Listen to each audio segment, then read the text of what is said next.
Yves, je suis psychologue et cofondateur de l'agence Access Lab, une agence spécialisée en sciences du comportement. J'ai rencontré Jérémy Grivel en 2008. C'est là qu'on a commencé à échanger nos vues. Lui, il est docteur en neurosciences, moi je suis psychologue. Lui, il avait beaucoup envie de savoir ce qui se passait dans le cabinet. Moi, j'avais beaucoup envie de savoir ce qui se passait dans le cerveau des gens. Et puis on a commencé à discuter beaucoup et on a décidé de monter une entreprise ensemble qui avait des tonnes de données passionnantes qui restaient un peu cantonnées dans les cartons de la science, qui avaient de la peine à diffuser dans la société quotidienne. Et puis c'est ça qu'on voulait faire. Donc de sciences du comportement, c'est devenu un peu spécialisé dans stratégie de changement de comportement. Et puis après quelques années, ça s'est orienté plus spécifiquement dans le champ de la transition écologique. Nous, ce qu'on fait, c'est qu'on va fouiller la littérature scientifique, voir ce qu'il existe en matière de données sur les changements de comportement du point de vue des neurosciences, de la psychologie sociale.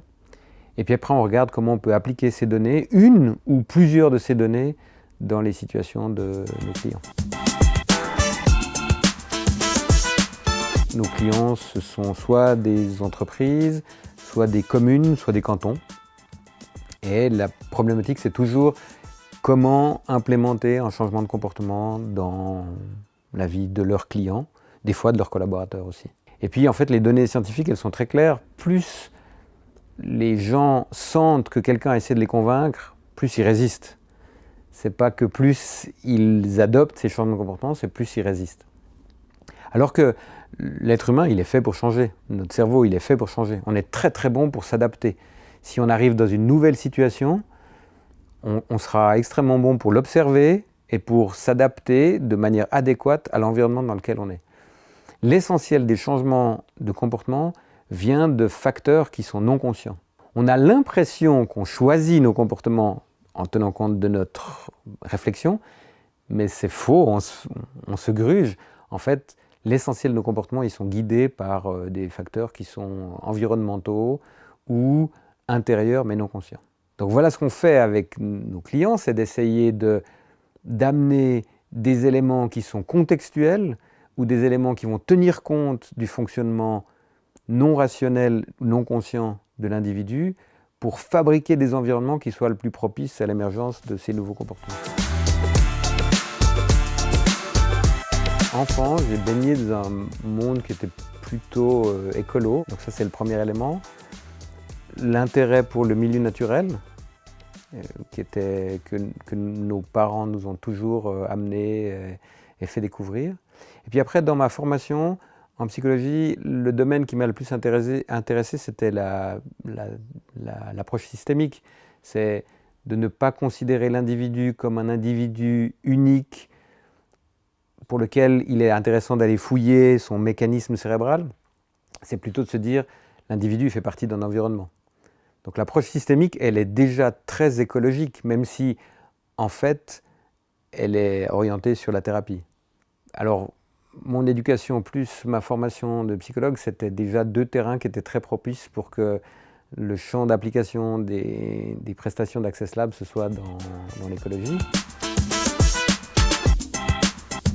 Dans un premier temps, on a travaillé pour des formations, soit des conférences, soit des formations d'une demi-journée, d'une journée entière. Cette première partie des prestations d'Access Lab, c'était de la diffusion de connaissances et puis des exemples pour voir comment ces nouvelles données en matière de changement de comportement, elles pouvaient s'appliquer dans les situations des gens qui étaient là. Par le biais de One Planet Lab, soit autour de conférences, soit des nouvelles demandes de conférences, comme par exemple le festival Alternatiba, ou des demandes de villes.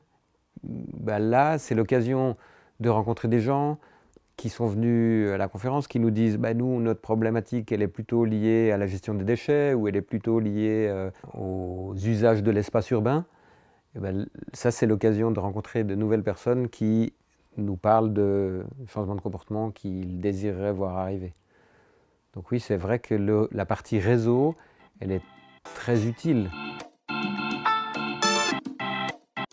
Ce qu'il faudrait dire en préalable, c'est que notre cerveau, autant il est très très bon pour s'adapter à une situation présente, autant il est vraiment en difficulté pour se projeter dans l'avenir.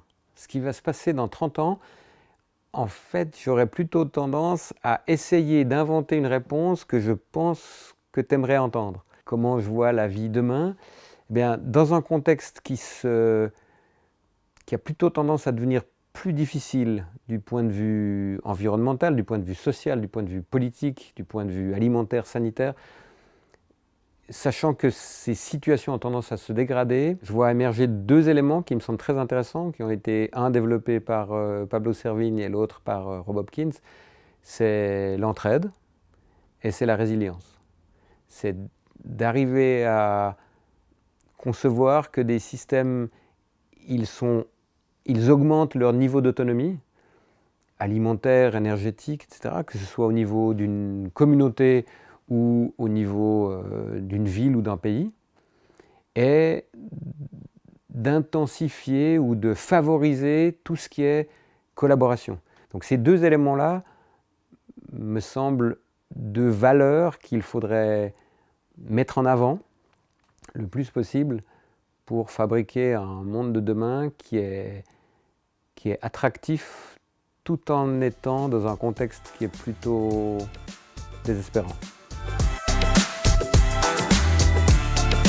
Un des mécanismes qui a beaucoup d'influence, c'est l'environnement.